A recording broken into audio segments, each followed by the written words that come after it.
안녕하세요.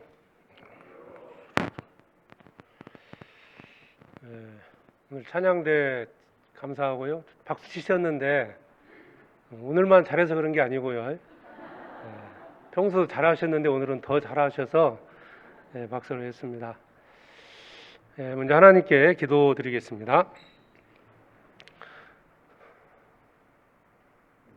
언제나 우리를 사랑하시는 아버지 하나님, 그 크신 은혜 참으로 감사드립니다. 하나님을 등지고 살았던 저희들 주님의 말씀으로 불러주시고 죄악 가운데 살아가다가 영원한 지옥에 갈 수밖에 없는 저희들 주님의 그 큰 사랑으로 구원해 주셔서 영원한 천국의 소망을 주신 은혜 참으로 감사드립니다. 또한 주님이 역사하시고 또 주님의 복음을 전하는 교회 안에 불러주셔서 주님의 선한 역사 가운데 동참케 해주시고 그 사랑을 복음에 전하는데 저희들 귀한 일꾼 삼아주심을 참으로 감사드립니다. 주님 앞에서는 그날 우리 모두가 칭찬받는 자들이 될 수 있도록 우리의 삶을 주관해 주시고 인도해 주시옵소서.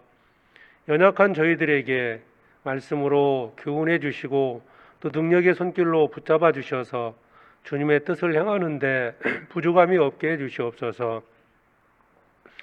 주님 오실 날이 멀지 않음을 믿고 하늘의 소망을 갖고 저희들 주를 위해서 하루하루를 살아가고 있습니다. 우리의 발걸음을 친히 인도해 주시고 하나님의 말씀으로 가르쳐 주셔서 마땅히 행할 길을 또 걸어가게 해주시고 이 마지막 시대 땅에 썩어질 것을 위해서 살아가지 않고 오직 주님이 약속하신 영원한 상급을 위해서 하늘의 소망을 갖고 살아가게 해주시옵소서. 복음을 전하는 모든 곳에 함께 해주시고 해외에서 선교사역을 감당하고 있는 모든 선교사들, 형제자매들 함께 해주셔서 어떤 경우에도 낭망치 않고 끝까지 그 길을 걸어가게 해주시옵소서.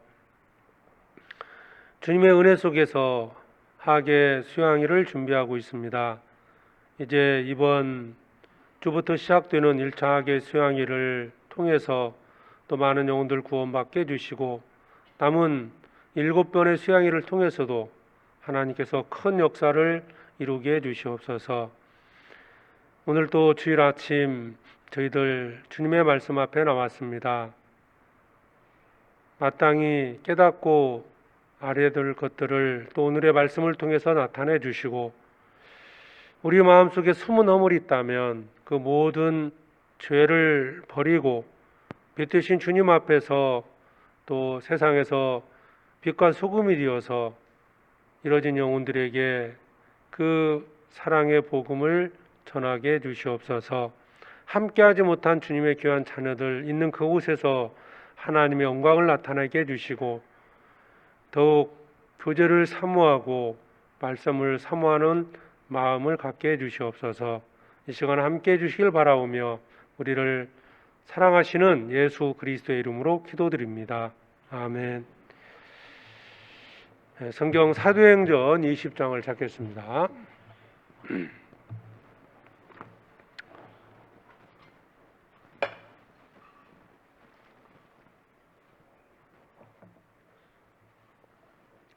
사도행전 20장 28절부터 35절까지입니다.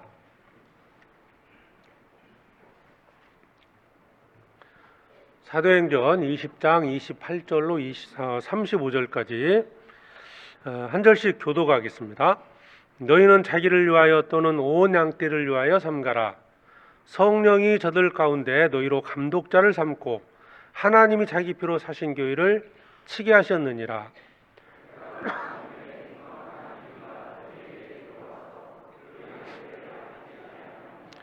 또한 너희 중에서도 제자들을 끌어 자기를 좁게 하려고 어그러진 말을 하는 사람들이 일어날 줄을 내가 아노니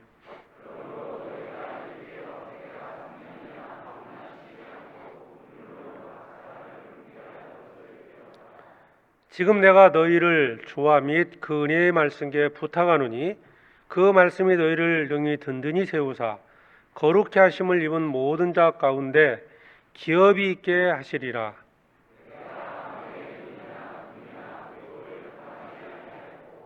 너희 아는 바에 이 손으로 나와 내 동행들의 쓰는 것을 당하여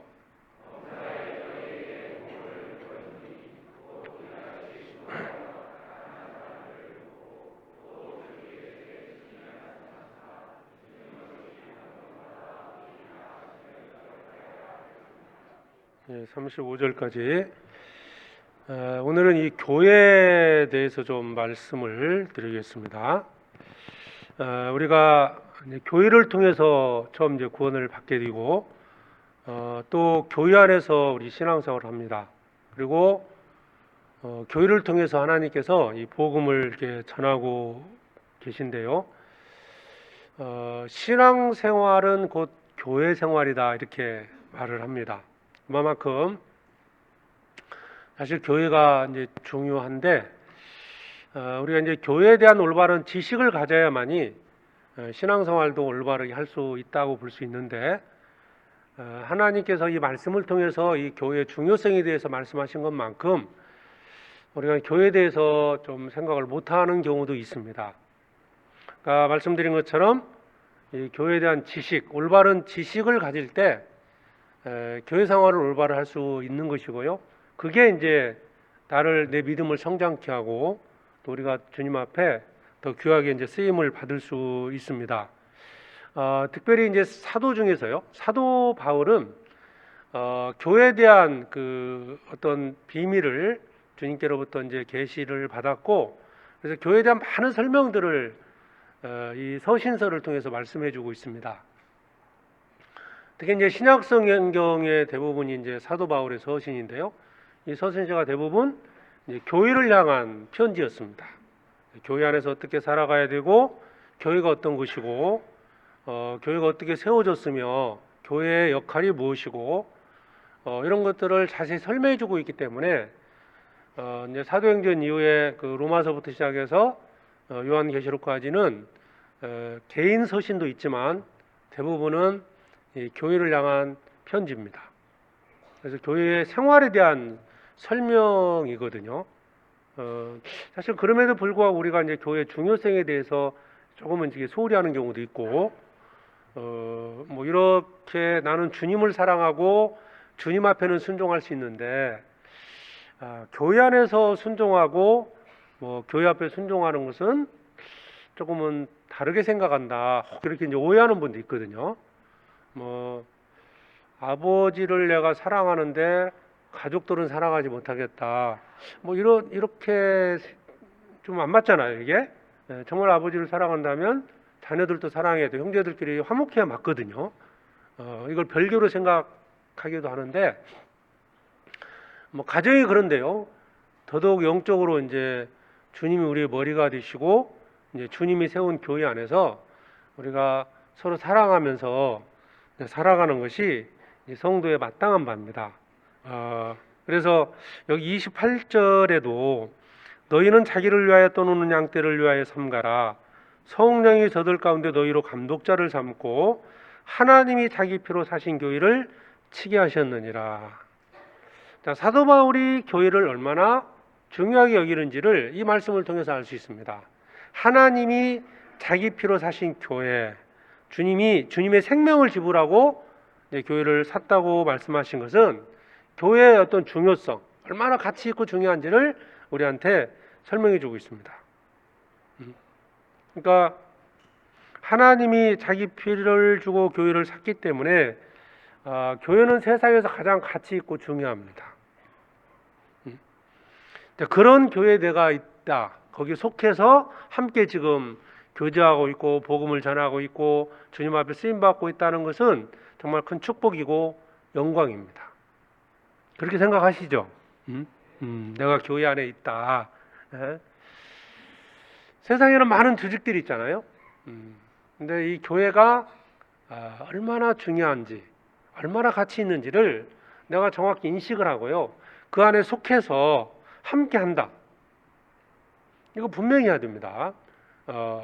그래서 교회에 대한 올바른 지식을 가질 때 교회를 사랑하고 교회 앞에 순종할 수 있고 교회 함께하면서 주님의 뜻을 이룰 수 있습니다. 그래서 오늘 이 교회의 소중함에 대해서 다시 한번 이 본문을 중심으로 말씀을 드리도록 하겠습니다. 자, 28절의 핵심적인 내용은 하나님이 자기 피로 사셨다 그랬어요. 교회를. 그 교회를 치게 하셨다.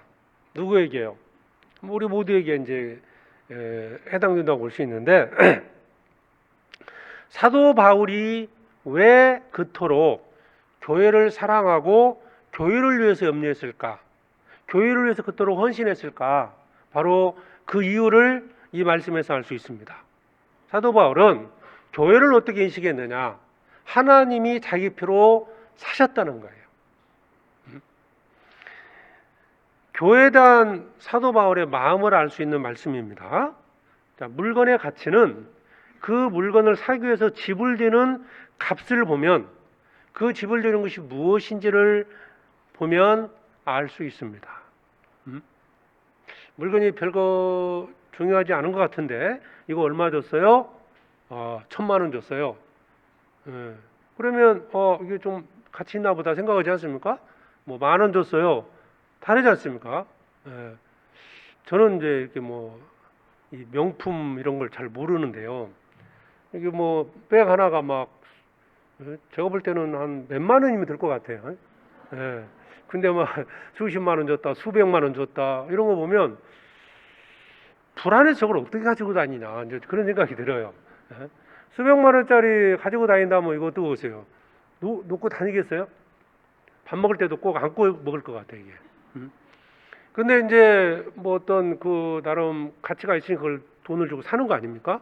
이걸 꼭 비난할 수는 없는 거고 본인이 거기에 소중함을 여기기 때문에 그 값을 지불하고 사는 거거든요. 유모차가 그 유모차 있죠, 유모차. 요즘 다녀보니까 유모차에 애기가 있는 게 아니고 다른 게 들어있더라고요. 근데 이제 애 키우면서 유모차를 100만 원, 200만 원짜리 주고 유모차를 사기도 해요. 근데 그게 그럴 만한 가치가 있으니까 저는 산다고 생각을 해요. 왜냐? 그 애를 너무너무 사랑하기 때문에. 애를 위해서 자기의 그 돈을 지불해서 산다 이 말이에요. 뭔가 그만큼 가치가 있다는 얘기거든요. 얘가 소중하지 않으면 굳이 그럴 필요가 없지 않습니까? 그렇다고 해서 내일부터 200만 원짜리 유모차 사자는 건 아니고 그만큼 뭔가 그 돈을 지불하는 걸 보면 그 어떤 물건의 중요성 이런 걸 알 수 있지 않습니까? 그런데 여기에 교회를 하나님이 자기 피로 사신 교회 그랬어요. 하나님 피라고 말씀하신 것은 물론 예수님을 가리키는 겁니다. 예수님의 신성을 의미하는 거예요. 예수님이 십자가에 죽으시고 예수님의 피를 주고 산 거 맞죠? 그러면 하나님의 피라고 설명했던 것은 예수님이 곧 하나님이시다. 즉 예수님의 신성을 지금 말씀하는 겁니다. 요한계시록에 보면 사람들을 피로 서서 하나님께 드리시고 예수님을 그렇게 말씀하셨거든요. 예수님이 자신 피를 들여서 그것을 사서 교회를 하나님께 드렸다라고 표현을 하고 있어요. 그래서 교회는 어쨌든 이 말씀대로 하나님의 피, 예수님의 피 값을 지불하고 산 거예요. 그러면 교회보다 가치 있는 게 있을까요? 교회보다 중요한 게 없어요. 그러면 세상에 무엇을 가지고 이 교회를 사겠습니까? 주님이 하나님의 피값을 지불해서 자신의 예수님의 피값을 지불해서 교회를 사셨는데 교회보다 중요한 게 어디 있겠습니까? 이 지구덩이가 중요하겠습니까? 정말 박사들이 모여있는 그곳이 뭘 주고 사겠습니까? 성경에 이 교회에 대해서 설명을 할 때 마태복음 16장에는 예수님께서 그랬죠? 내가 이 교회를 세우리니 그랬어요. 주님이 교회를 세우신 겁니다. 그래서 중요합니다. 그러니까 주님이 피값을 주고 사서 중요한 것이고 주님이 직접 세웠기 때문에 중요한 것이고 그리고 교회의 머리가 주님이시다 그랬어요.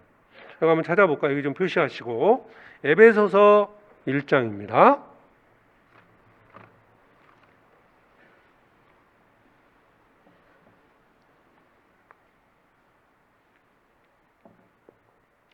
에베소서 1장 23절에 에베소서 1장 23절입니다. 같이 읽겠습니다. 교회는 그의 몸이니 만물 안에서 만물을 충만케 하시는 자의 충만이니라. 교회는 그의 몸이다 그랬어요. 교회는 그의 몸이다. 그러니까 주님, 이 교회의 머리가 주님이시잖아요. 그래서 세상 만물을 창조하신 주님이 교회의 머리로 계십니다. 그래서 교회는 중요합니다. 이 몸을, 주님의 몸을 상하게 할 수 없잖아요. 내가 주님의 몸을 비난할 수 없는 겁니다. 그렇게 말씀을 드리면 또 어떤 분들은 혹 이제 좀 오해를 해서 이렇게 생각을 해요. 여기서는 이 교회의 몸이라고 했을 때 무형이 어떤 교회를 설명하는 거 아니냐 그렇게 말씀을 하시는데, 맞아요. 무형의 교회인데, 그런데 성경에서는 실제적으로 구원받은 성도들을 가리켜서 이제 몸이라고 설명을 하면서 그 지체들을, 성도들을 중히 여기라 말씀하고 있습니다. 그러니까 다른 게 아니에요. 같은 겁니다. 그래서 교회가 그의 몸이다라고 설명했던 이 에베소서 1장 23절 말씀은 예수님을 통해서 구원받은 모든 성도들이 그게 곧 몸이다라고 설명하는 건 맞습니다. 그런데 아까 읽었던 사도행전 내용이나 고린도전서 12장, 로마서 12장에서는 바로 각각의 지체들을 설명하는 거예요. 그러니까 소중히 여기고 귀여기라고 말씀하고 있거든요. 형제자매를 사랑하다라는 것도 결국 교회를 사랑하라는 말이 형제자매를 사랑하라는 의미거든요.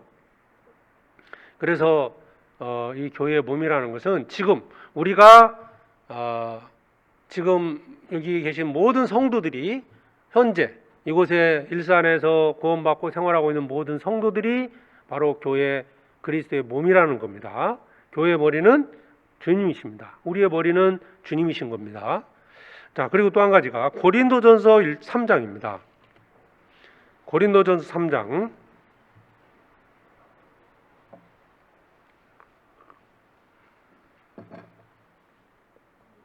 16절에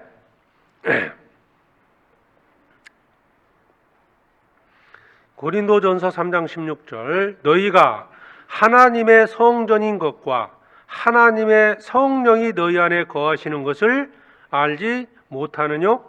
17절 같이 읽어보죠. 누구든지 하나님의 성전을 더럽히면 하나님이 그 사람을 멸하시리라. 하나님의 성전은 거룩하니 너희도 그러하니라. 세상 만물을 창조하신 하나님이 거하시는 곳이 바로 교회입니다. 지금 이 시간 주님이 우리 가운데 거하고 계십니다. 하나님의 성전이다. 이제 너희라고 되어 있잖아요. 너희. 이 고린도 교회 성도들을 가리켜서 사도 바울이 너희가 하나님의 성전이다 말씀하고 있고, 누구든지 하나님의 성전을 더럽히면, 이 더럽힌다는 것이 성전을 멸하면 의미가 있고요, 성전을 무너뜨리면 그런 의미죠. 그럼 멸한다는 게 뭘까요? 분쟁을 통해서, 분열을 통해서 교회가 나눠지면서 교회가 무너지면 하나님의 형벌이 있다는 겁니다. 그렇게 분열을 시킨다면 하나님 형벌이 있을 거다. 그걸 말씀합니다. 더럽히면 하나님이 그 사람을 멸하시리라. 세 가지를 말씀을 드린 겁니다. 하나님이 이 교회를 세우셨기 때문에 교회는 중요한 겁니다. 그리고 교회는 그리스도의 몸이기 때문에 중요한 것이고, 교회는 주님이 거하시기 때문에 중요한 거예요. 자, 이런 중요한 교회를 주님께서 우리에게 맡기셨다는 겁니다. 맡겨주셨다. 목회자 한 사람한테 맡기고 임원 몇 사람에게 맡긴 게 아니고 우리 모두에게 교회를 맡기셔서 교회를 치게 하신 겁니다. 다시 사도행전 20장을 보죠.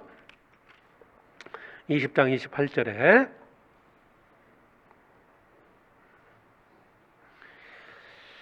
너희는 자기를 위하여 또는 온 양떼를 위하여 삼가라.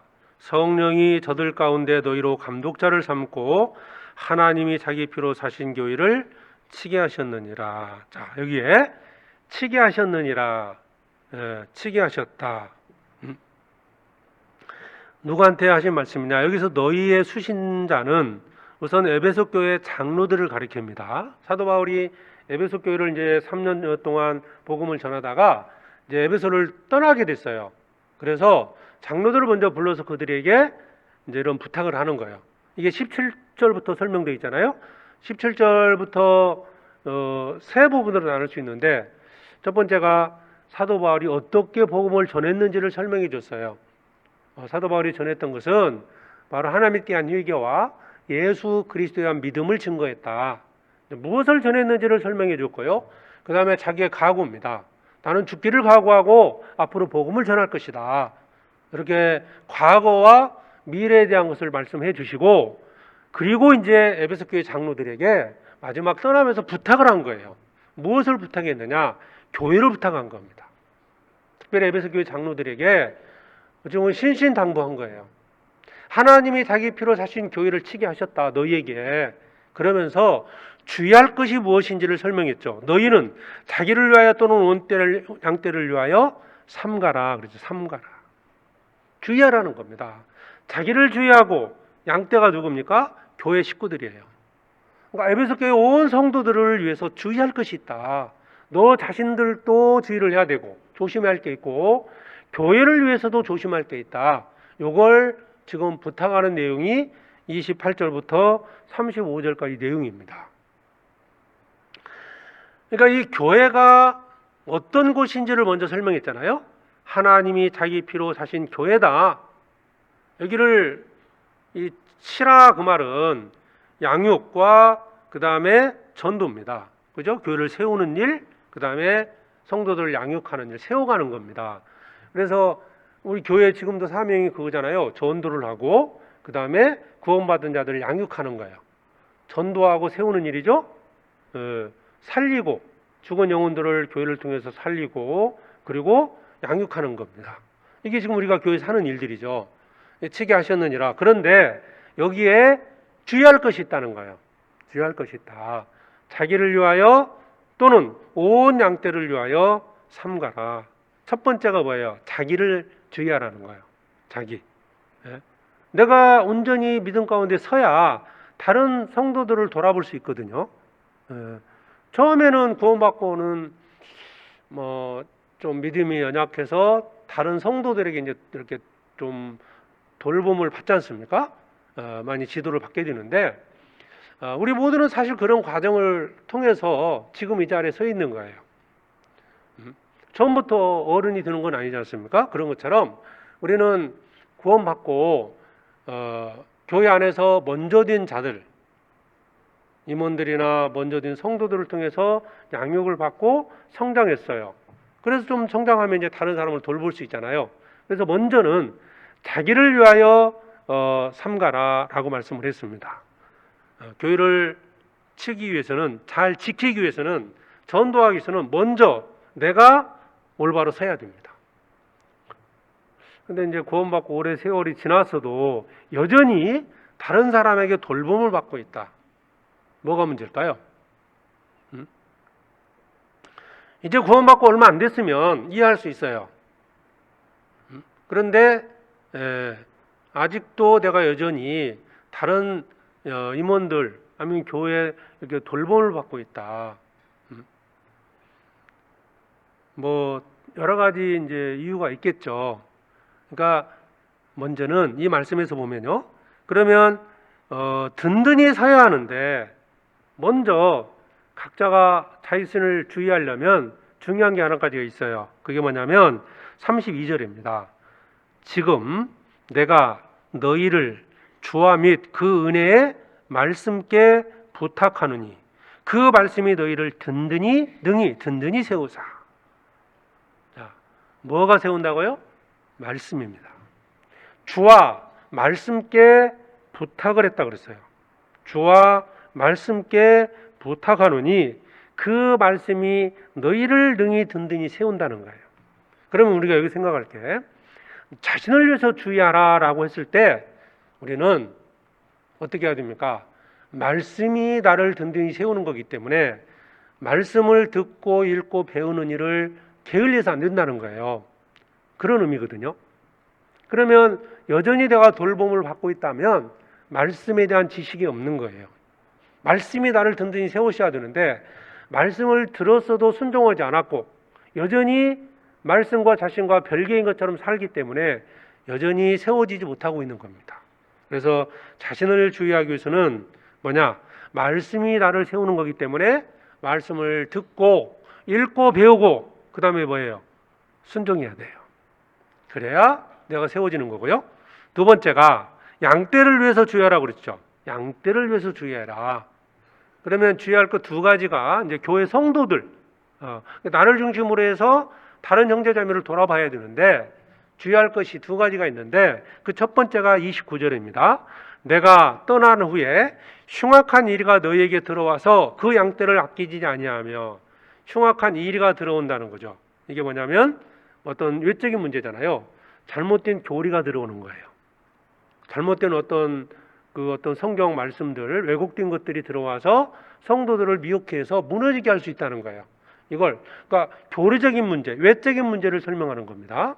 두 번째가 30절입니다. 또한 너희 중에서도 제자들을 끌어 자기를 좁게 하려고 어그러진 말을 하는 사람들이 일어날 줄을 내가 아노니. 이것은 내부적인 문제입니다. 여기 있는 것처럼 자기를 좁게 하려고, 자기를 좁게 한다. 그러니까 구원받은 성도들 중에서 이제 교회 중심적으로 이렇게 계속 가는 게 아니고 자기 주장, 자기를 좁게 하려고 어그러진 말을 해가지고 다른 사람들을 좀 미혹해 한다는 거예요. 이렇게 되면 교회에 이제 분열이 생기겠죠? 편당이 생기는 거예요. 나를 중심으로 나를 따르는 사람, 다른 사람을 중심으로 또 그 다른 사람을 따르는 사람. 교회는 이제 복음을 이렇게 말씀대로 따라가는데 모든 성도들이 그 중에서 자기를 좁게 하는 자가 생겨날 수 있다. 이것을 주의하라는 거예요. 자신이 그런 중심이 돼서도 안 되고 그런데 미혹돼서도 안 된다. 이것을 유심히 보라는 거예요. 세 가지잖아요. 자기를 든든히 세워야 되기 위해서 자기. 두 번째는 외부적으로 교회 안에 잘못된 교리가 들어올 수 있다. 이걸 주의하라는 것이고 또 하나는 내부적으로 이게 이제 교제하고 봉사하고 막 전도하다 보면 성향도 다르고 성격도 다 달라요. 그러다 보니까 이제 어떤 자기 주장이 너무 강해서 그것 때문에 이제 문제가 돼서 잘 이렇게 좀 반영이 안 된다 그럴까요?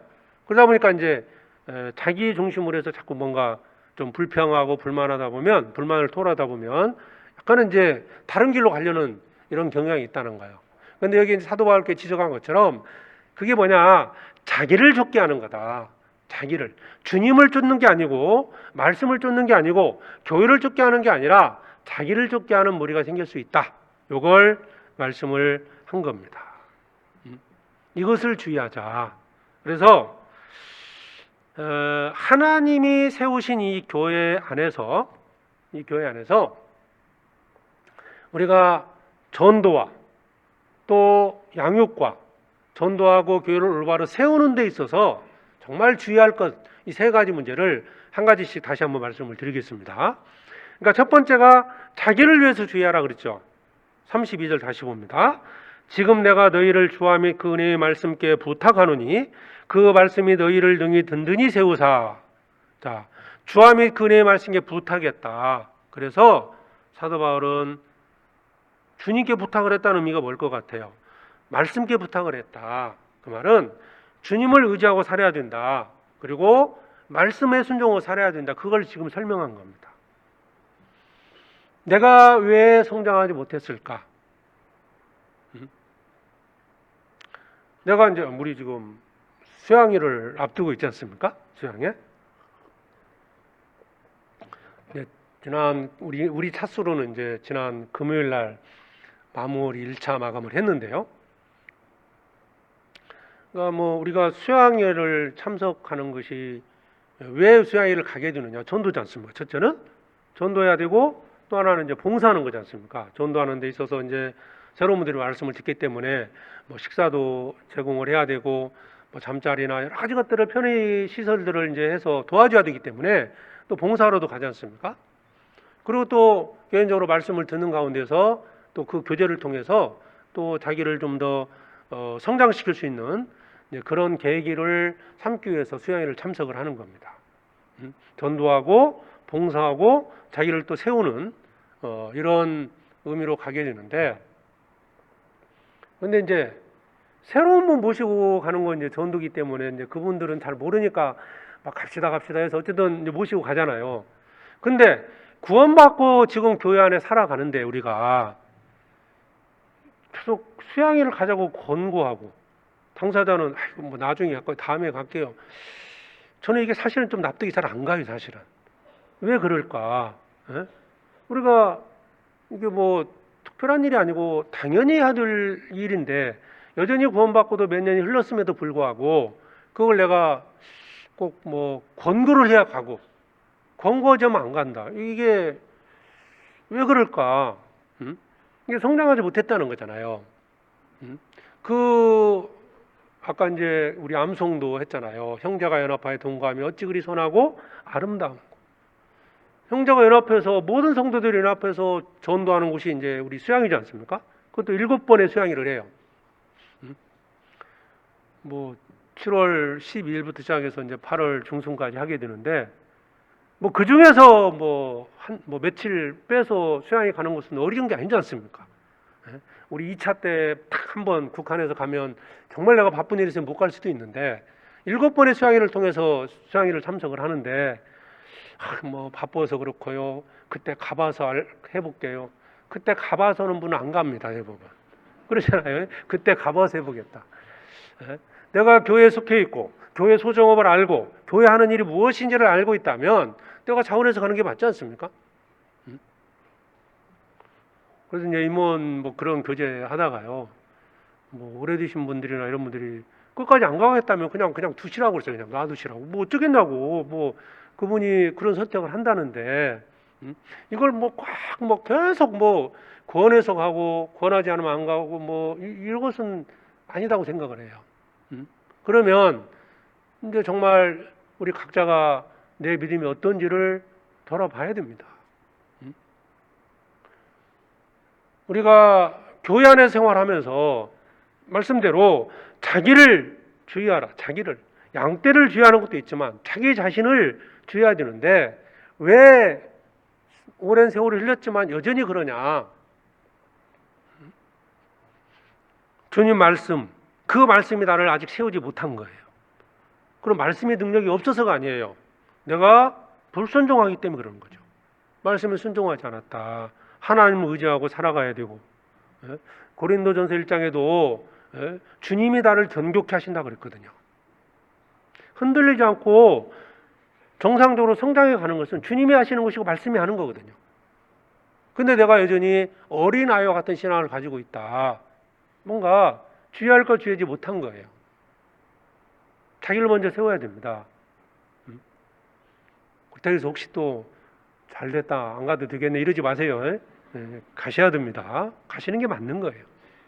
수양에 참여해서 우리 성도들만큼은 다 참여해서 말씀 듣고 또 전도하고 또 봉사하고 교제하고 그래서 내가 내 믿음도 돌아보면서 또 성장할 수 있는 계기가 되지 않습니까? 그래서 이 말씀을 우리가 전적으로 순종하지 못해서 또 교회 앞에 전적으로 순종하지 못했기 때문에 내가 교회 함께하는 곳에 좀 어려움이 생길 수 있다는 겁니다. 그래서 성경은 주님만을 의지하라 말씀하고 있고 말씀 앞에 순종해야 될 것을 말씀하는 겁니다. 살리는 것은 영이니 육은 무익하니라. 사람을 살리는 것은 육신적으로 잘해서 이분이 영적으로 세워지는 게 아닙니다. 절대로. 물론 육신적으로 뭐 잘 해주는 것도 일정적 부분 필요합니다. 그러나 그것이 한 영혼을 살리는 건 아니에요. 그래서 육은 무익하니라. 내가 너에게 이르는 말이 영이요 생명이니라. 주님의 말씀만이 사람의 영혼을 살리는 겁니다. 그래서 결국 말씀이 그 각 사람의 마음에 심겨지고 그 말씀 앞에 순종해야 그 영혼이 살아나서 구원받고, 그 다음에 그 말씀 앞에 순종해 갈 때 내 영혼이 점점 자라가는 거예요. 내 속사람이 잘해주고 뭐 이렇게 해서만이 되는 문제는 아닙니다. 물론 우리 여성도들이, 먼저도 인자들이 그렇게 섬기는 것은 우리가 가져야 할 의무입니다. 그러나 섬김 받는 쪽에서는 그것이 권리는 아니에요. 내가 교회 앞에 당연히 뭐 섬김 받고 그렇게 살아가는 것이 사랑받을 권리가 있는 건 절대 아닙니다. 모든 성도는 사랑할 의무가 있지 사랑받을 권리가 있는 게 아니다. 내가 봉사하고 섬겨야 할 의무가 있는 것이지 섬김 받을 권리는 없습니다. 어떤 것이 내가 지금 당연한 것처럼 만약 그렇게 생각하고 사시면요, 내 믿음은 전혀 성장할 수 없습니다. 그래서 너희는 자기를 위하여 주의하라 그랬습니다. 말씀이 나를 온전케 하기 때문에 말씀 앞에 순종하면서 살아가야 됩니다. 다른 교훈, 잘못된 교훈을 받아들이게 되면 멈춥니다. 그 순간. 디모데후서 한번 보시죠. 디모데전서 6장입니다.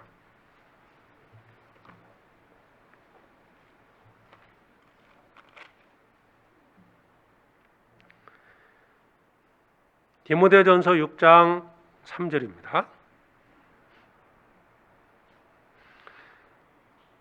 누구든지 다른 교훈을 하며 바른 말 곧 우리 주 예수 그리스도의 말씀과 경건에 관한 교훈에 창념치 아니하면 그것을 붙잡지 않으면, 말씀 앞에 순종치 않으면, 우리가 말씀을 배우지 않습니까?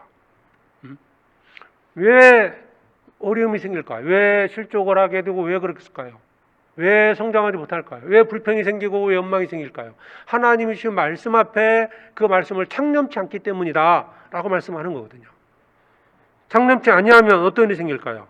4절, 저는 교만하여 아무것도 알지 못하고 변론과 언쟁을 좋아하는 자니 이로써 투기와 분쟁과 해방과 악한 생각이 나며 마음이 부패해지고 진리를 잃어버려 경건을 이익의 재료로 생각하는 자들의 다툼이 일어나느니라. 자, 저는 교만하여 아무것도 모르게 된다. 그래서 언쟁을, 변론과 언쟁, 분쟁, 투기 이런 것들이 생겨난다는 거예요. 내가 주님 말씀 앞에 순종하고 살아가야 됩니다. 말씀을 붙들어야 됩니다. 근데 여기 창념치 아니하면 그렇잖아요. 창념치 아니하면 내가 지금까지 배운 말씀을, 자, 뭐 물론 매일 말씀을 듣고 배워야 됩니다. 그런데 내가 알고 있는 말씀만 순종해도 지금보다는 훨씬 더 성장할 거예요. 몰라서 그러는 게 아니고요. 알고 있음에도 듣고 알았어요. 순종해 가야 됩니다. 행함이 나타날 때 그게 그 사람의 믿음인 것이지 뭐 머릿속에 알고 있는 것이 믿음은 아니거든요. 근데 많은 사람들이 오해를 합니다. 이 부분에 대해서. 내가 많이 아는 것이 믿음인 것처럼. 많이 알고 순종치 않으면 어떻게 된다고요? 교만해진다 그랬거든요. 그래서 어려워지는 겁니다. 그래서 말씀에 순종하자. 다른 교훈을 하는 것은 불순종하기 때문이고, 불순종을 합리화시키기 위해서 말씀에 벗어난 주장을 하는 거예요. 그래서 말씀을 듣고 말씀에 부탁받다 사도 바울이 말씀하셨잖아요. 그러니까 주님도 우리 모두를 말씀을 통해서 우리를 양육해 가는 겁니다. 그래서 말씀에 순종해 가야 되고요. 그 다음에 사도행전 20장 28절입니다.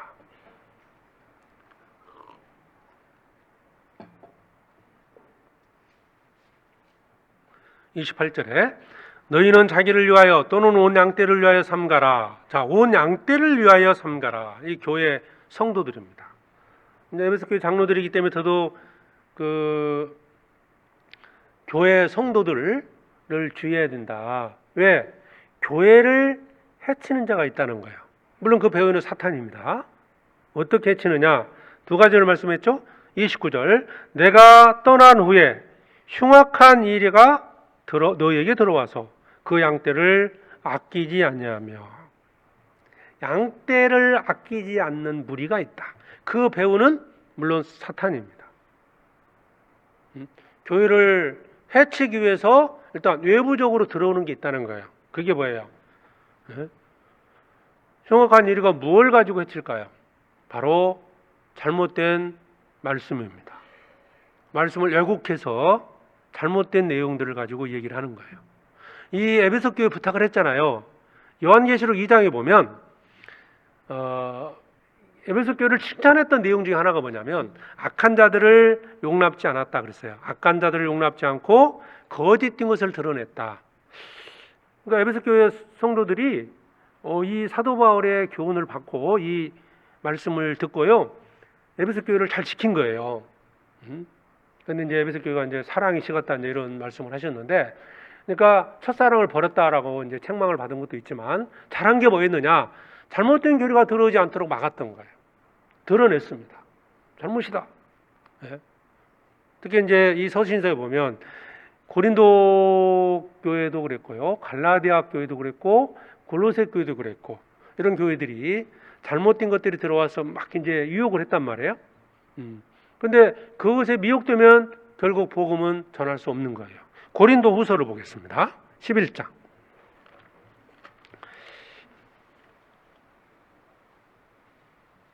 고린도 후서 11장 4절에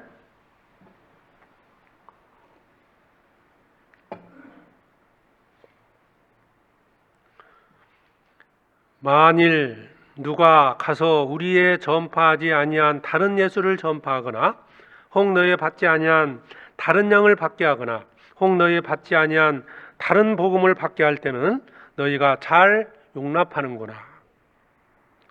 다른 예수, 다른 영, 다른 복음을 받아들인 자가 있었다는 거예요. 고린도 교회. 그러니까 이것은 외부에서 들어온 거잖아요. 잘못된 어떤 사도 바울이 가르쳤던 성경 말씀이 아니라 복음의 말씀이 아니고 다른 것들을 받아들여서 문제가 생겼다는 거예요. 그러니까 우리도 이걸 주의를 한다는 거죠. 다른 예수, 다른 영, 다른 복음. 거짓 사도들이 들어와서 주장한다. 근데 뭐 어쨌든 우리 교회 안에서는 뭐 형제자매들이 대부분 정확하게 이 복음의 내용, 말씀을 알고 있기 때문에 잘못된 것은 금방 구별을 해요. 뭐 내부적으로 뭐 혹시 언젠가요? 뭐 어떤 특별한 교단에서 막 교회에 침투해가지고 성도인 척 해가지고 점점 막 뭔가 말씀을 전해가지고 그 교회를 몽땅 이제 그 교단을 끌고 가는 이런 게 실제로 있었거든요. 근데 우리 교회는 소문에 보니까 못 들어온대요. 절대 안 들어온답니다. 우리한테는. 워낙에 성도들이 이 말씀을 잘 알기 때문에 금방 구별이 돼요. 뭐 간증도 시키지, 처음 오면 뭐 해보지, 조금만 이상해도 금방 이제 알아차려가지고 그거 이상한 건데 왜 그러냐 이렇게 하니까요. 그 교단에서도 우리 교회는 잘 아는 것 같아요. 그래서 잘 안 들어와. 근데 이제 복음이 없으면 이게 맞는 저게 맞는지 헷갈리잖아요. 그러니까 쉽게 미혹이 돼서 뭐 좀 적은 교회 같은 경우는요, 한 명이 들어가가지고 열심히 한대요. 그러고 누구를 전도하냐? 그 교단에 있는 사람도 같이 전도해요. 데려다가 계속 점점 수를 늘려가지고요, 그 기준에 있는 식구들을 완전히 밀어내고요, 자기들이 이제 장악을 한답니다. 그렇게 해서 통째로 그렇게 넘어가는 경우도 있다는데, 오늘 왔다가도 분위기 보고 아마 갈 겁니다. 우리는. 자, 그래서 잘못된 어떤 내용들이 들어오지 않도록 우리가 주의를 해야 돼요. 외부에서 오는 것뿐만 아니고요, 강단에 설교 한 번만 잘못해도 금방 성도들이 찾아내거든요. 오늘 목사님 설교 좀 이상했다고, 교리적으로 안 맞는 것 같다. 금방 이게 나오거든요. 그러잖아요. 금방 들어옵니다, 이게. 그러니까 그만큼 내 말씀에 대해서 정확히 알고 계셔요. 감사할 일이지 않습니까? 그러니까 이것을 어쨌든 우리는 주의를 해야 된다. 특히 이제 갈라디아 교회도 사도 바울이 있잖아요. 다른 복음은 없나니 다만 어떤 사람들이 너희를 요란케 하여 그리스도의 복음을 변하려 하여. 다른 복음은 없다. 복음이 뭐예요? 성경 명확히 되어 있잖아요. 예수님이 우리 죄를 위하여 죽으시고 우리를 위하여 부활하셨다. 죽으심과 부활하심, 이게 복음의 핵심이지 않습니까? 그러니까 우리를 구원하기 위해서 예수님이 죽으셨고 우리는 그것을 믿음으로 구원받는다. 이거 외에는 천국 가는 길이 없어요. 다른 복음은 없다. 이걸 우리가 확실히 붙들고 가면 돼요. 여기 이제 미혹되는 사람 없을 거고, 또 이제 골로새 교회 같은 경우는 철학, 누가 철학과 헛된 속임수로 너희를 노략할까 주의하라. 이제 골로새 교회, 골로새 교회도 그런 주의사항을 사도 바울이 말씀했거든요. 왜? 그런 자들이 있다는 거죠. 세상 어떤 철학, 헛된 속임수, 이것이 사람의 유전과 세상의 초등학문을 쫓으며 세상의 어떤 지식을 가지고 자꾸 이제 이 얘기를 한다든지 성경 말씀을 재단한다든지 이런 경우도 있단 말이에요. 골로새 교회가 그랬거든요. 그들은 머리를 붙들지 않았다. 이게 무슨 얘기냐면 그들은 교회 안에서 온전히 교회를 붙들지 않았다는 거예요. 머리를 붙든다는 것은 손가락이 바로 머리를 붙드는 게 아닙니다. 몸 안에 붙어 있을 때 내가 머리에 연결된다는 의미예요. 그렇기 때문에 그들이 교회 앞에 잘 순종하지 못했다는 것을 설명했던 겁니다. 그러니까 그렇게 되면 잘못된 어떤 그 변절된 어떤 복음, 어떤 철학 사상, 아니면 세상의 어떤 지식, 학문 이런 것들이 이제 미혹할 수 있다.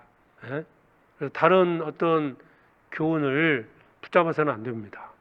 이건 우리가 지켜야 되는 거예요. 우리가, 그렇죠? 지금 잘하고 계셔요. 조금이라도 이상한 어떤 교리가 들어온다? 이건 진짜 신고를 빨리 하셔야 돼. 아시죠? 이것은 사적인 문제들이야 지켜져야 할 문제도 있지만 교리적인 문제는 분명히 다른 겁니다. 이게 내가 가까이 지낸다고 그냥 쉬쉬했다가는 이게 잘못 교리가 점점 퍼지거든요. 이게 그 뒤에 누가 있냐? 사탄이 있는 거예요. 사탄이. 그래서 다른 교훈 이런 것들은 철저하게 우리가 알고 정확히 배격해야 된다. 물리쳐야 된다. 잘 아시겠죠? 잘하고 계십니다. 지금. 금방 얘기가 나와요. 저 자매님이 요즘 좀 이상하다고 이렇게 얘기도 하고 이상한 얘기를 한다. 이제 이런 얘기를 하거든요. 굳이 설교 내용을 얘기 안 드려도 어떤 말 속에서 나오거든요. 그래서 이 말씀에 벗어난 것은 무조건 잘못된 겁니다. 이거. 골로새서 한번 보실까요? 골로새서 2장에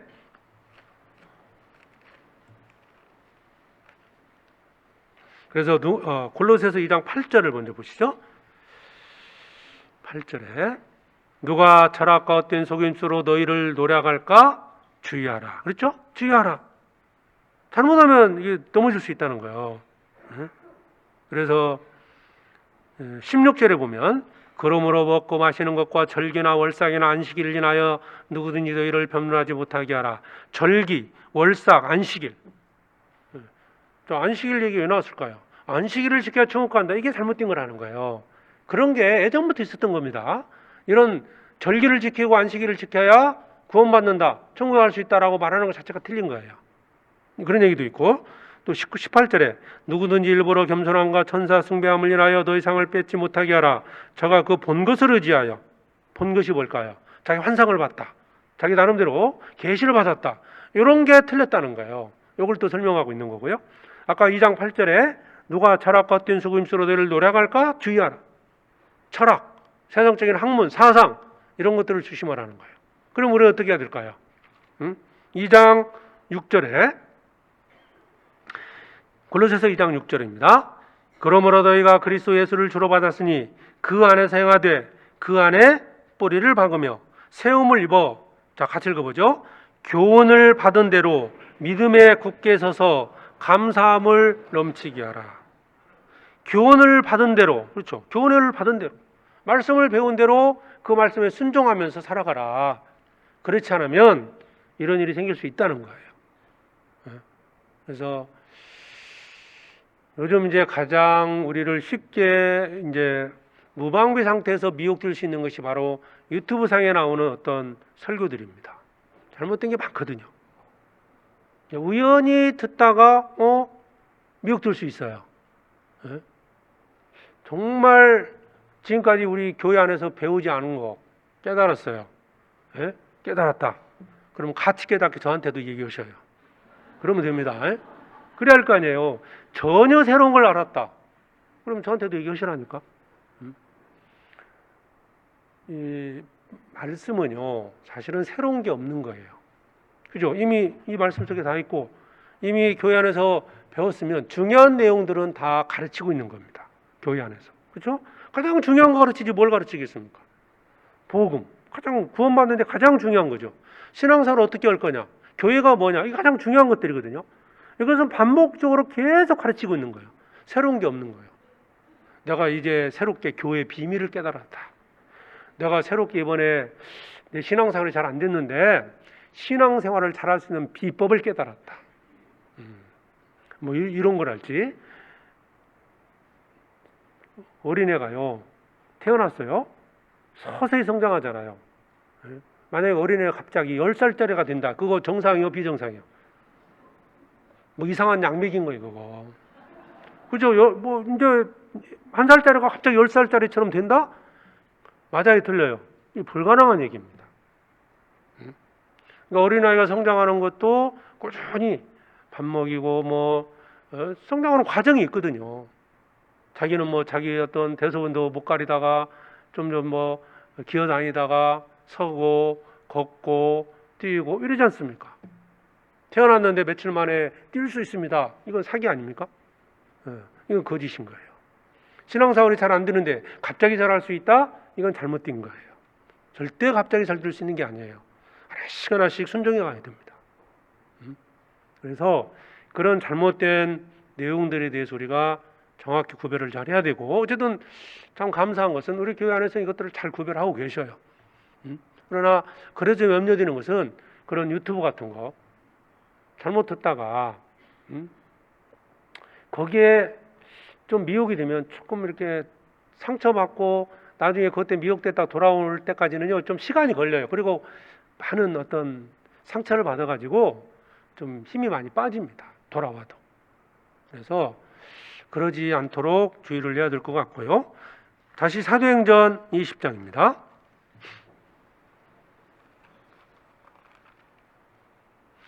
30절. 또한 두 번째가 너희 중에서도 제자들을 끌어 자기를 좁게 하려고. 자, 여기서 너희 중에서도 그랬잖아요. 외부에서 그런 게 아니에요. 아까는 흉악한 이래가 너희에게 들어왔잖아요. 외부에서 온 겁니다. 이것은 30절은 너희 중에서도 제자들을 끌어 자기를 좁게 하려고. 우리 안에서 생기는 문제입니다. 내적인 문제잖아요. 자, 어그러진 말 그랬어요. 어그러진 말. 왜곡된 말이죠. 부풀린 말이죠. 이건 말씀이나 교리적인 문제가 아니에요. 지극히 우리가 교제하고 봉사하고 이러면서 자기를 좁게 하려고. 자기가 중심이 안 되면 좀 그 모임에서 힘들어하는 분들도 간혹 있어요. 내가 중심이 돼야 되는데 다른 사람이 중심이 되면 이걸 못 견뎌요. 뭐 조모임 때 조장님이 모임을 인도하지 않습니까? 뭐 우리 교회는 어쨌든 임원 중심으로 이제 뭔가 일을 해야 되기 때문에 특별히 그런 일을 할 때는 뭐 구역장님, 조장님 중심으로 일을 할 수밖에 없는 거잖아요. 예.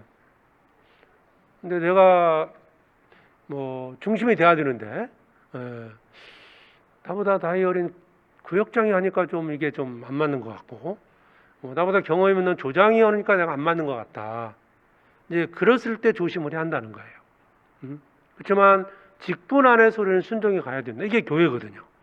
그런데 자기를 좁게 하려고 왜곡된 말을 하기 시작하면 이제 문제가 생긴다는 거예요. 이 교회에 분열이 생길 수 있습니다. 그래서 모든 교회 성도들은 누구를 따릅니까? 주님을, 목자를 따르는 거잖아요. 근데 나를 따르게 하려고 하면 어떤 방법이 있을까요? 아니 지금 양들이 목자를 따라 잘 가고 있어요. 그런데 자기를 따르게 하려면 특별한 방법을 써야 돼요. 정상적인 말을 해서는 안 따라오거든요. 그렇잖아요?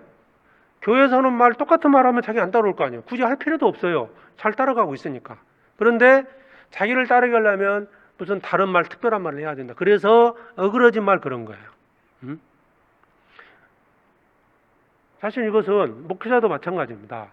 목회자도 주님 말씀을 쫓게 하기 위해서라면 말씀만 전하면 돼요.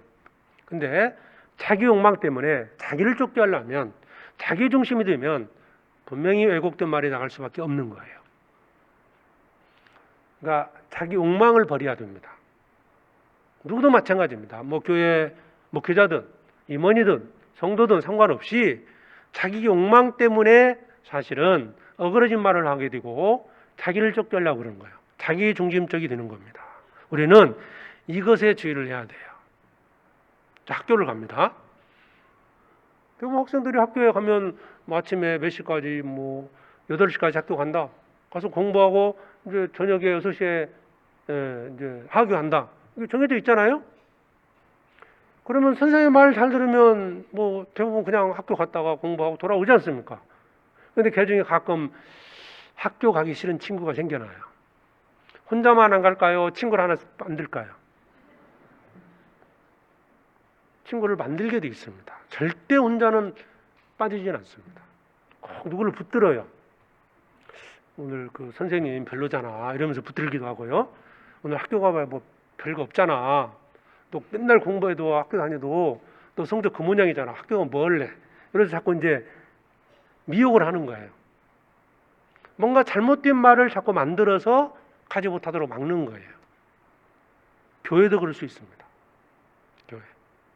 내가 주님 말씀에 순종하고 교회 앞에 순종하면서 함께 복음을 전하고 함께 봉사하고 교제하면 굳이 어그러진 말, 왜곡된 말 필요가 없어요. 그냥 따라가면 되거든요.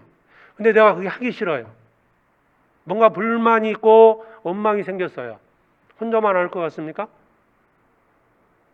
뭔가 왜곡된 말을 만들 수밖에 없는 거예요. 부풀릴 수 있다. 우리는 이걸 서로 조심해야 됩니다. 그런데 미혹돼서도 안 되고 내가 그런 사람이 돼서는 안 된다는 거예요. 이게 아까 서두에 말씀드린 것처럼 교회는 어떤 곳입니까?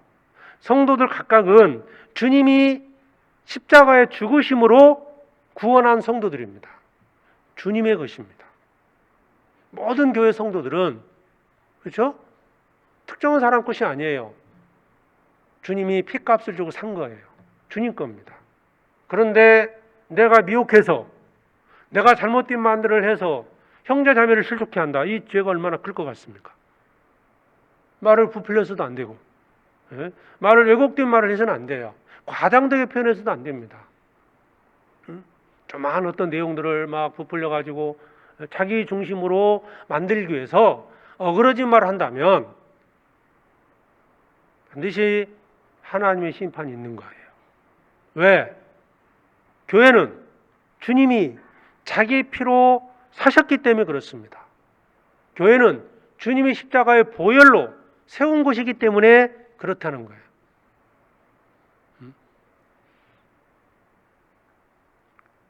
우리가 교회 안에서 쉽게 판단하고 정죄하고 불평, 원망의 말을 토로해서는 안 됩니다.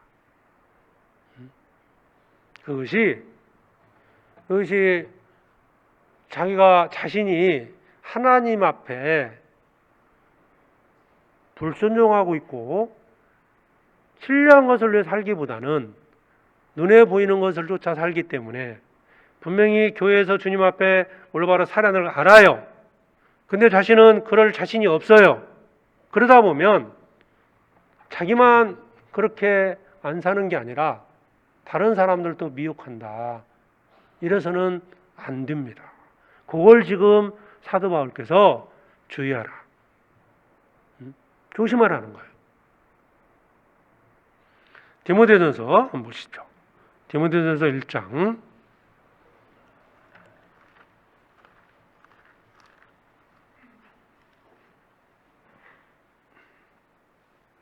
19절입니다.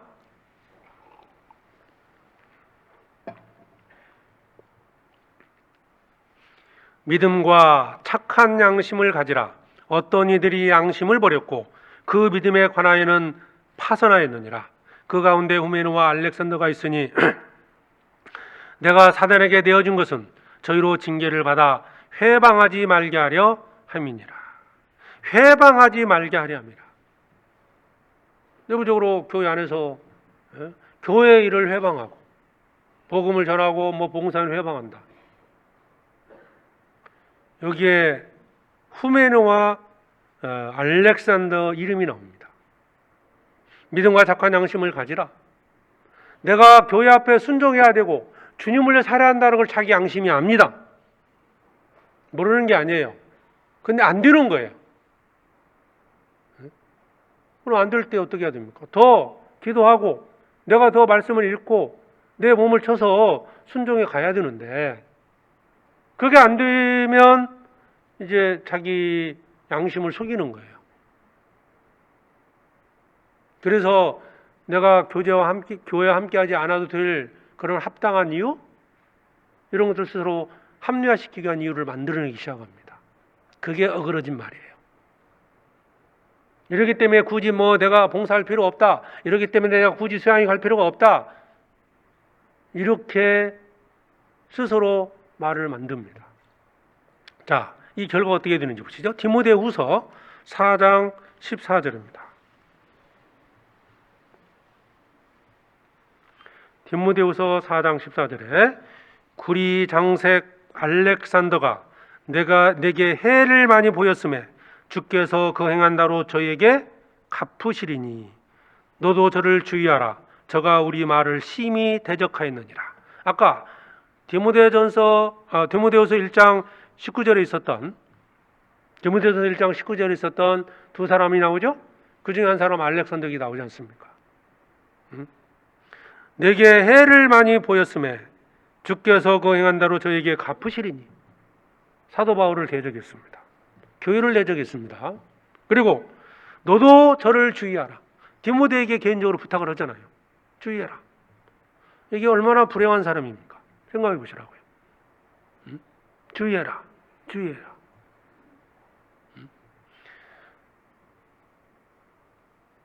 우리가 내가 하는 말, 행동 이런 것들 정말 주님 앞에 주의를 해야 됩니다. 이 교회는 주님의 것입니다. 근데 다 부족한 사람들끼리 모여 있어요. 그게 교회입니다. 우리가 세상적으로 부족하니까 구원받았지 남아서 구원받았어요? 어떠세요? 똑똑하고 잘나서 구원받은 겁니까? 그런 얘기 하잖아요. 자, 병원 갔어요. 환자가 많아요? 성원 사람이 많아요? 얘기해 보시죠. 병원 가면 환자가 많지 않습니까?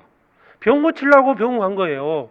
교회는 어찌 보면 세상적으로 정말 상처도 받고 어렵고 힘들어서 세상에 소망이 없으니까 하나님 찾게 된 거잖아요. 그게 복이지 않습니까? 그러니까 성격적으로 모난 사람도 있고 많아요. 그게 모여서 우리가 구원받으면 얼마나 감사합니까? 내가 대거로 휘장 안 된 거 감사한 거 아닙니까? 그러니까 교회 안에 정말 성격적으로 모나기도 하고 부족한 것도 있고 못 배우기도 하고 그래요. 그런데 하나님 자녀 됐잖아요. 구원 받았지 않습니까?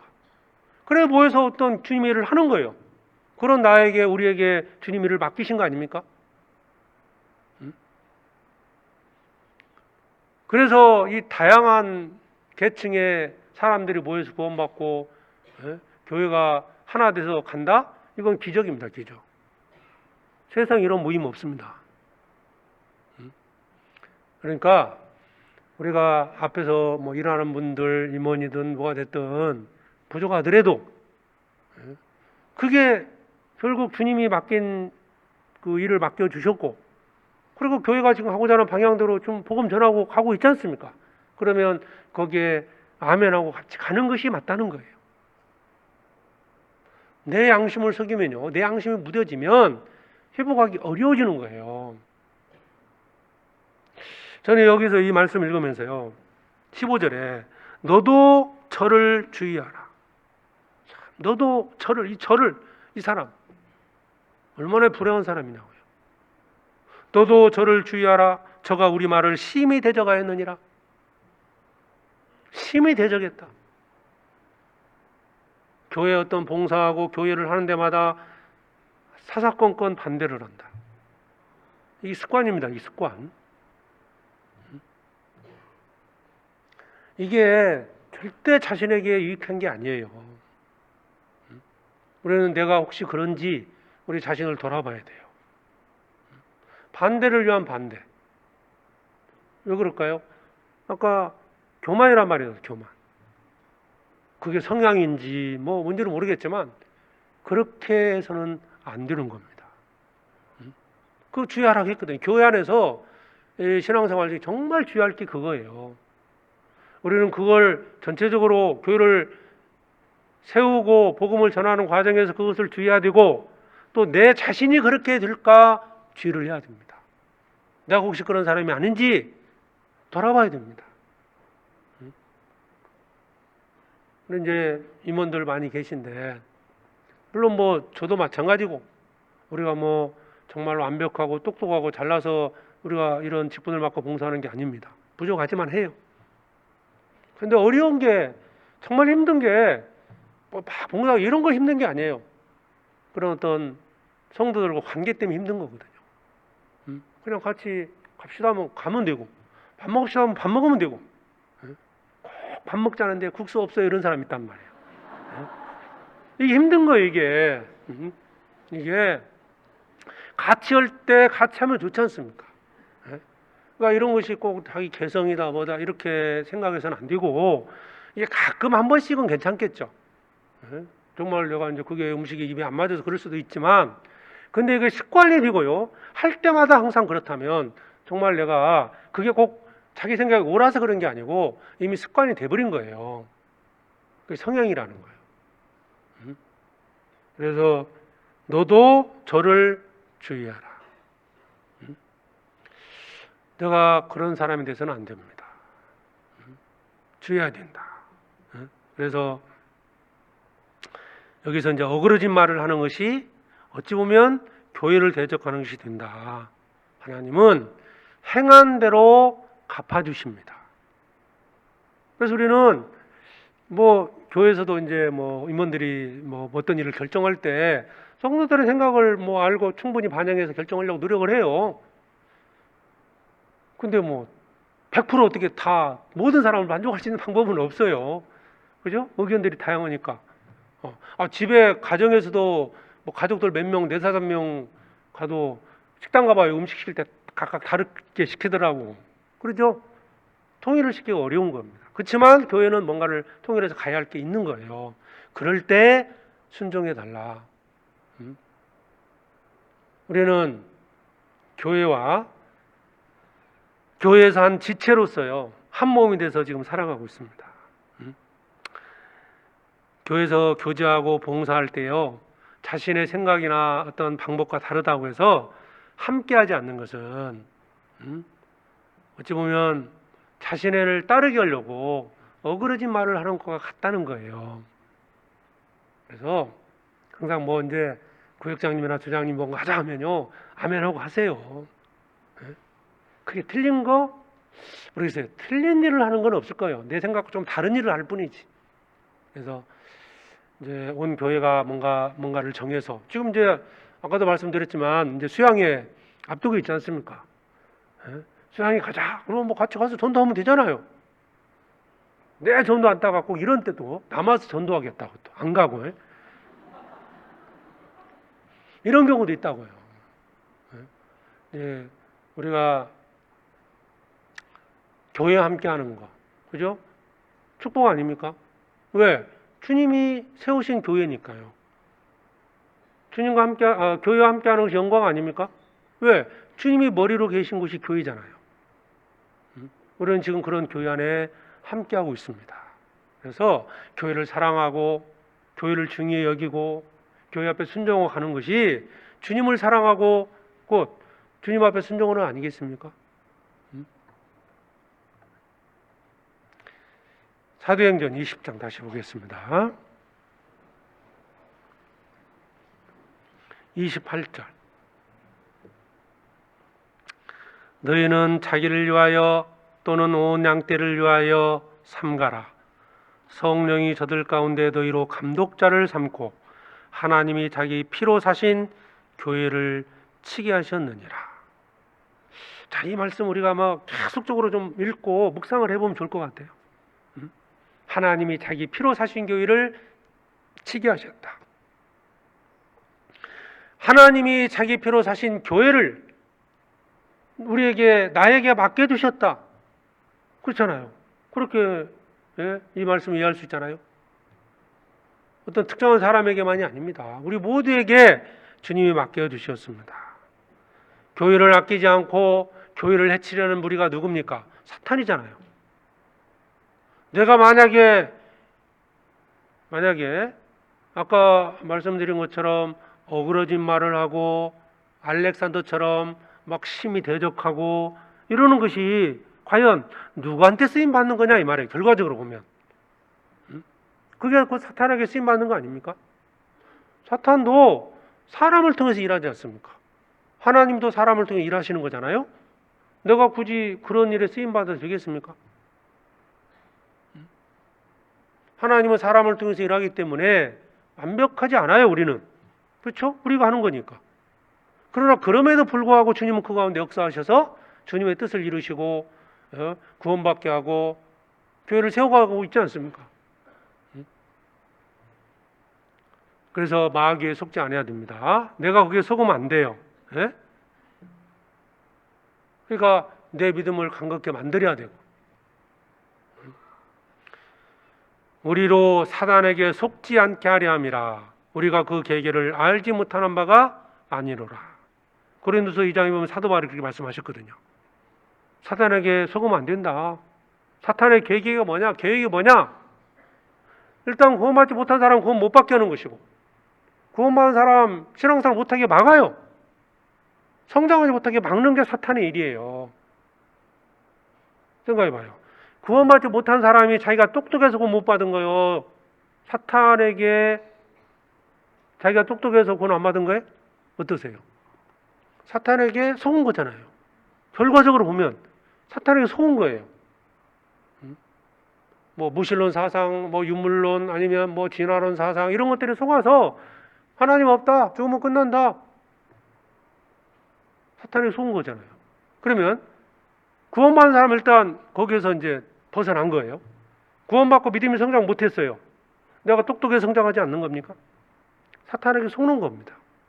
말씀에 불순종했기 때문에 그런 거 아닙니까? 말씀에 순종해 가면 성장하게 되어 있습니다.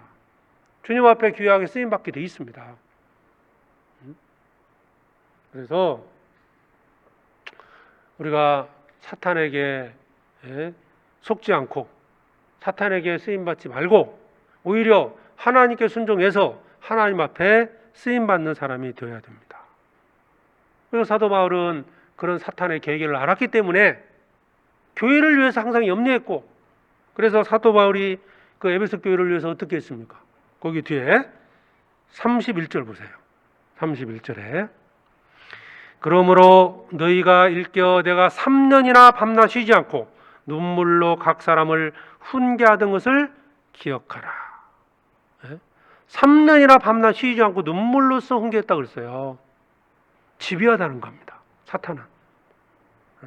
그러니까 우리도 이제 성도들을 돌아보는 일을 이렇게 해줘야 된다. 어쨌든 믿음이 강한 자가 연약한 자들을 돌아봐야 돼요. 우리가 이제 뭐 구역 단위로 놓고 보면 구역에도 믿음이 강한 자 있고 약한 자가 있지 않습니까? 우리가 해야 될 일이 뭡니까? 약한 자를 돌보는 거잖아요. 수양회 참석하는 것도 마찬가지입니다. 뭐 많이 갔냐 적게 갔냐 이게 중요한 게 아니고 가야 할 분이 못 가는 게 있다면 이분들을 가시도록 만드는 것이 우리의 일이지. 우리가 물론 이제 이걸 공지하고 이러지는 않습니다. 구역이 몇 명 가냐 이런 걸 공지해서 평가하고 이런 건 없습니다. 그런데 굳이 내가 우리 구역이 많이 가네 이거에 초점을 맞추면 안 됩니다. 그 여건 중에서 마땅히 가야 되는데 어떤 이유 때문에 못 가시는 분들이 있으면 그분들을 위해서 기도하고, 예? 그래서 함께 가서 말씀 듣고 세워지는 그런 일을 하도록 우리가 그렇게 되도록 우리가 그런 일을 해야 한다는 거예요. 그러니까 여기 사도 바울이 3년이나 밤낮 쉬지 않고 눈물로 각 사람을 훈계했다. 이제 우리가 이렇게 형제자매를 돌아보자. 많이 오래됐어도 뭐 연약한 건 연약한 거예요, 사실은. 뭔가 정상적인 어떤 믿음 생활을 못 하고 있다면 연약한 게 맞아요. 뭐 병들었거나, 아직 성장하지 못했거나 둘 중에 하나겠죠. 어떠겠습니까? 돌봐야 하지 않습니까? 그래서 그 35절에 보면 범사에 너에게 보분을 보였느니 곧 이같이 수고와 약한 사람을 돕고 또 주 예수의 친히 말씀하신 바 주는 것이 받는 것보다 복이 있다. 주는 것이 받는 것보다 복이 있다. 이 말은 무슨 의미입니까? 양떼를 위해서, 성도를 위해서 희생하자 그 말이에요. 사도 바울이 눈물로 순교했던 것처럼 뭐 임원들이 사실 그렇게 하고 있습니다. 믿음이 강한 자들이 연약한 자들을 위해서 그렇게 헌신하고 있습니다, 지금. 근데 정작 당사자들은 잘 몰라요. 뭐 귀찮게 여기고 좀 정말 대단한 것 같아요. 뭐 임원들이 좀 뭔가 뭐 아프다 그러면 막 어디 가서 죽을 사다 주기도 하고, 뭐 음식도 해다 주고, 정말 뭐 부모한테 하는 것처럼 그 이상으로 하고 계십니다. 근데 그게 쉬운 게 아니잖아요, 사실은. 근데 뭐 그럼에도 불구하고 뭐 그걸 막 귀찮게 여기고, 내가 알아서 한다고 막 냉정히 하고 막 전화도 안 받고 정말 눈물을 흘리면서 하는 거예요. 뭐 그런 수고들이 있었기 때문에 지금 이 교회가 세워져 가고 복음이 전해진다고 봅니다. 그러나 내가 아직도 돌봄을 받는다라는 것은 이제 구원받고 얼마 안 되신 분들은 문제가 안 되지만 오래됐음에도 불구하고 여전히 내가 그러고 있다라면 정말 하나님 앞에 회개해야 됩니다. 자신을 돌아봐야 되고요. 자신의 믿음에 대해서 진정으로 기도하고 생각해 봐야 됩니다. 이게 절대 좋은 게 아니에요. 어쨌든 우리는 주는 것이 받는 것보다 복이 있다라는 말씀과 같이 우리는 뭐 주님 오실 때까지 연약한 자들을 위해서 기도하고 도와주는 역할을 해야 됩니다. 그것이 우리의 어찌 보면 의무 같은 거예요. 나도 과거에 그런 돌봄을 통해서 오늘이 있는 거니까.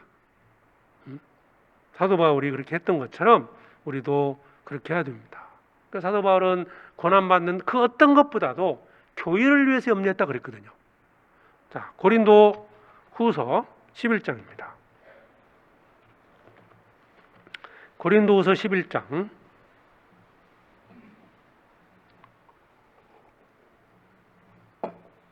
28절에 이 이외의 일은 고사하고 오히려 날마다 내 속에 눌린 일이 있으니 곧 모든 교회를 위하여 염려하는 것이라. 모든 교회를 위하여 염려하는 것이라. 왜 사도 바울이 이런 마음을 가졌습니까? 왜? 교회가 하나님이 자기 피로 사셨다는 것을 알고 믿었기 때문에 이렇게 말씀하신 거예요. 사도 바울이 얼마나 많은 고난을 받았습니까? 그 위에 보면 고난받는 내용이 나오거든요. 헐벗고 군질 입고 매를 맞고, 그러나 이 일은 고사하고 이건 나에게 중요한 게 아니다. 내가 내 마음에 눌리는 일이 있다. 늘 교회를 위해서 염려하는 것이다. 우리 모두가 이런 마음을 갖자는 겁니다.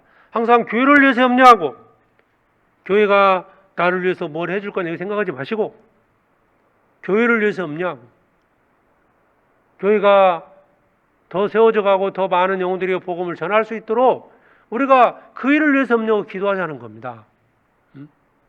조금만 어려워지면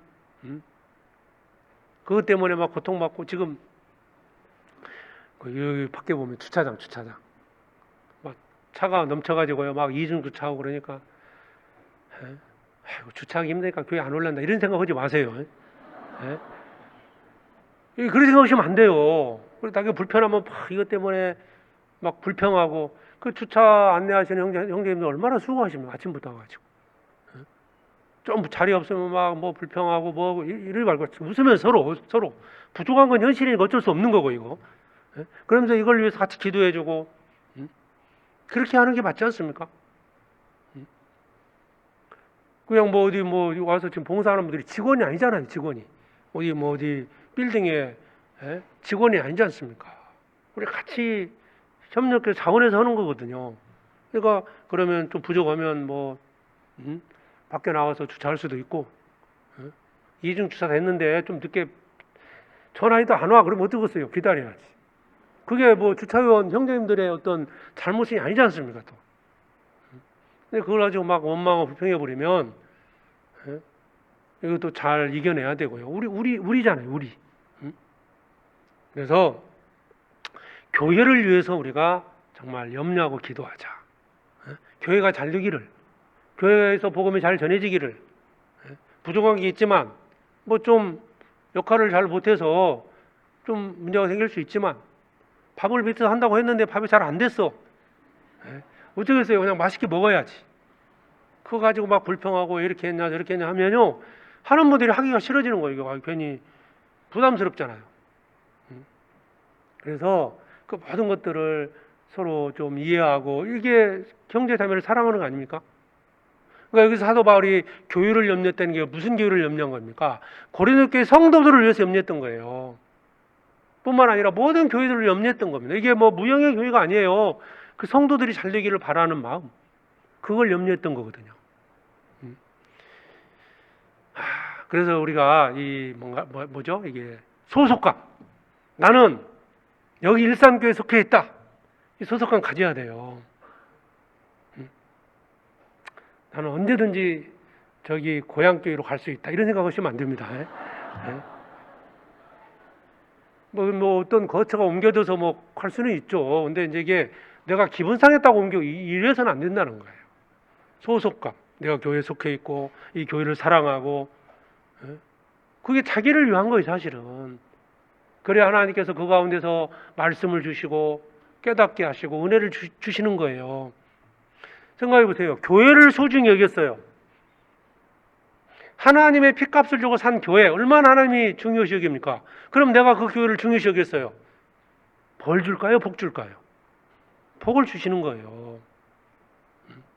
교회를 위해서 헌신하고 교회를 위해서 희생했는데 복을 안 준다고요? 베드로전서 5장입니다.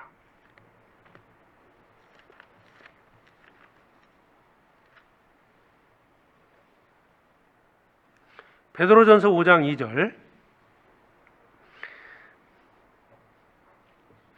너희 중에 있는 하나님의 양 무리를 치되 부득이함으로 하지 말고 오직 하나님의 뜻을 좇아 자원함을 하여 더러운 일을 위하지 말고 오직 즐거운 뜻으로 하며. 이 사도 베드로가 이 서신서에 말씀하기를 하나님의 양 무리를 치되, 그랬다. 하나님의 양.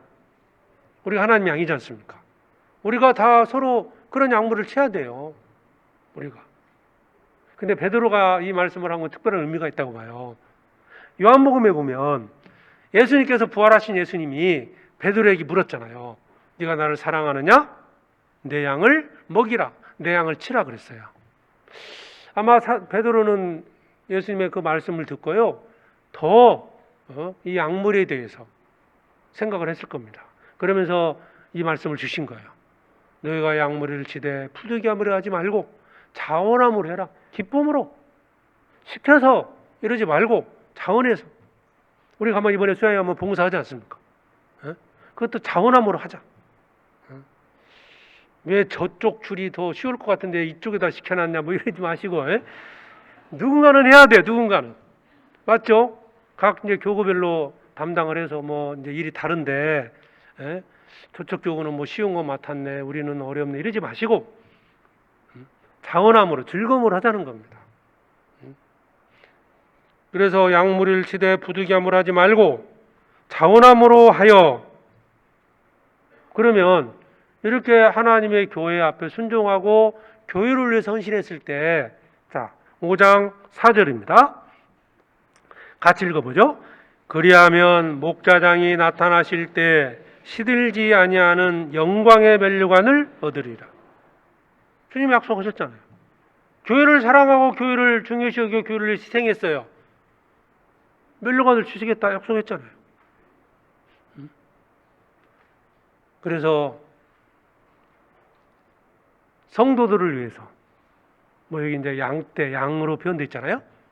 양들을 위해서 내가 희생하자, 헌신하자. 주님을 섬기는 게 뭡니까? 주님이 피값 들고 산 그 양떼들, 성도들을 위해서 헌신하는 것, 섬기는 것이, 그게 주님을 섬기는 거 아니겠습니까? 그래서 이번에 하계수양에 참석해서 모든 성도들이 정말 즐겁게 봉사하고 즐거운 마음으로 전도하고 즐겁게 교제해야 되지 않겠습니까? 막 전도한다고 어떤 뭐 그러더라고, 뭐 거기 가면 호텔 같다고. 호텔 같지는 않아요, 사실은. 그렇죠? 뭐 콘도처럼 좋다 이러지는 않죠. 뭐 덥죠. 많은 사람들이 모여 있으니까 힘들고 어려운 건 분명히 있습니다. 하지만 왜 우리가 그걸 합니까? 그걸 통해서 한 영혼이 살아나지 않습니까? 우리가 기도하는 그 영혼들이 구원받고 그 한 영혼이 주님의 사랑을 깨닫고 주님께 돌아오는 일이기 때문에 우리가 즐거움을 할 수 있잖아요. 그래서 모두가 그런 마음을 갖고 수양에 또 참석했으면 좋겠습니다. 그리고 어쨌든 이 교회를 사랑하고 교회를 위해서 헌신한 자에게 여기에 영광의 면류관을 얻으리라. 보세요. 시들지 아니하는 영광의 면류관이에요. 보세요.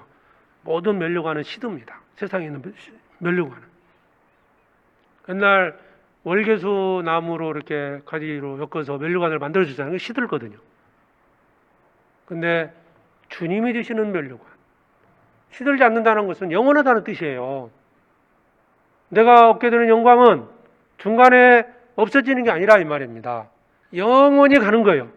주님과 영원히 사는 것처럼 그 영광 속에서 영원히 사는 겁니다. 내가 이 세상에 살면서 교회 안에서 복음을 위해서 봉사하면서 흘린 땀방울 하나가 천국에서는 진주구슬로 바뀐다. 맞지 않습니까? 그 영광으로 갚아주시는 거예요. 내가 흘린 눈물이 진주구슬로 바뀐다. 그러니까 우리는 교회를 위해서 또 헌신하고 희생할 충분한 이유가 있는 겁니다. 상으로 갚아주겠다. 보라, 내가 속히 오리니 내가 줄 상이 내게 있어 각 사람에게 그의 행한 대로 갚아주리라. 행한 대로 갚아줍니다. 교회 이제 가보면 물론 수양회장 가면은 뭐 열심히 하는 분도 있고 쉬는 분도 있고 다양합니다. 한다고 뭐 쉰다고 나무란 사람도 없고 열심히 한다고 뭐 대놓고 칭찬하는 사람도 없어요. 예전에요, 어떤 분이 수양회장에서 힘들었나 봐요. 나무 그늘 밑에서 막 누워서 자니까 힘들게 뭐 일을 했는지 원래 쉬었는지는 모르지만 나무 그늘 밑에서 쉬고 있었나 봐요. 누워서 자고 있었나 봐요. 어떤 분이 이게 문제가 돼가지고 목사님한테 상담을 한 거예요. 우린 다 일하는데 계속 그랬나 봐요. 그러니까 이제 뭐 상담을 했겠죠. 그러니까 이제 우리는 이렇게 힘들게 다 봉사하는데 저분은 계속 놀고 있다고. 어쩌면 좋냐. 그래서 목사님이 답이 그랬답니다. 나무 그늘을 만든 분도 하나님이시니까 그 시간에 쉬어야 할 사람 있지 않겠냐고 그랬답니다. 나무 그늘 만들어졌는데 거기에 쉬어야 할 사람도 있지 않겠습니까? 그분은 쉬라고 놔두고 열심히 봉사하는 사람 하자고. 자, 어느 쪽을 선택하실랍니까? 나무 그늘 밑으로 가실래요? 봉사하는 눈으로 가실래요? 네? 사실 그 믿음대로 선택하는 거예요. 누가 뭐 강요하는 사람은 없을 겁니다. 그렇지만 주님은 성경을 통해서 약속하셨습니다. 주님을 위해서, 또 교회를 위해서, 이 소자 중 하나에게 냉수 한 그릇 떠준 자에게도 상을 주시겠다 약속하셨습니다. 그래서 우리가 이 교회 안에서 함께 지금 하고 있습니다. 우리 형제자매들이 정말 교회를 사랑하고, 교회를 아끼고 중요시 여기고 교회를 위해서 희생하고 헌신하고 살아가면 그게 복받는 길입니다. 사도행전 20장 다시 보겠습니다.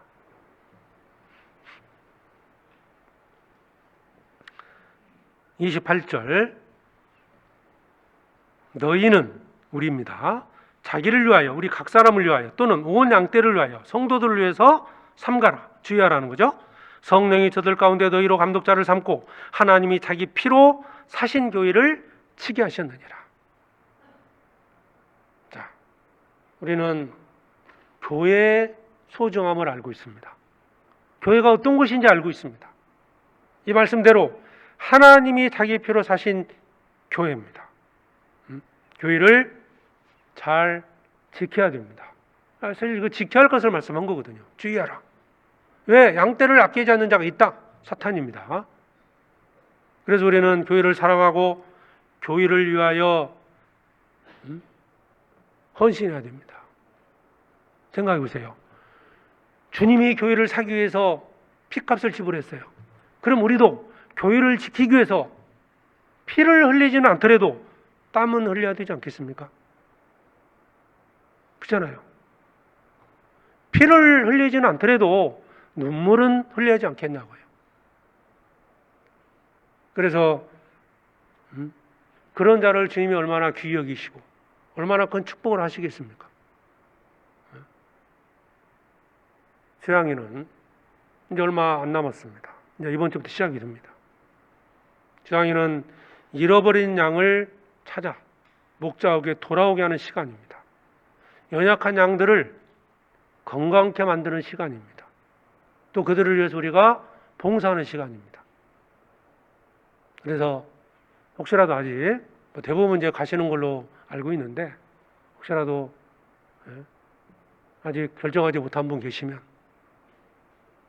수양에 참석하셔서 내 믿음을 성장케 하는, 또 봉사를 통해서 그 전도에 동참하는 그런 시간이 됐으면 좋겠습니다. 그리고 말씀드렸죠. 금요일부터 몇 일까지요? 월요일까지 전참할 수 있는 그런 어떤 기도를 하시고, 기도하시면 주님이 그 길을 열어주십니다.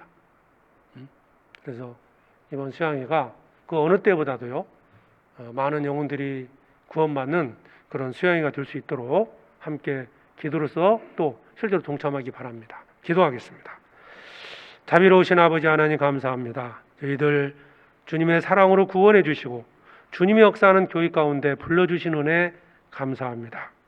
주님의 피값을 주고 산 교회 안에 있음을 참으로 감사합니다. 또 이 교회를 돌아보고 세우는 일에 동참케 해주심도 감사합니다. 능력을 더해 주시고 지혜로운 마음을 주셔서 형제자매를 돌아보고 섬기는 일에 부족함이 없게 해주시옵소서. 수양회를 앞두고 온 교회가 기도하고 있습니다. 먼저는 이번에 새롭게 참석해서 또 구원받기 원하는 그 영혼들, 주님께서 그 마음을 주장해 주셔서 모두가 참석해서 꼭 구원받고 소망 가운데 살게 해주시옵소서. 우리 모두가 함께 동참해서 땀을 흘리며 봉사하고 또 이뤄진 영혼들을 위해서 기도하고 또 말씀을 듣는 가운데 우리의 믿음을 성장케 하는 귀한 시간이 될 수 있도록 도와주시옵소서.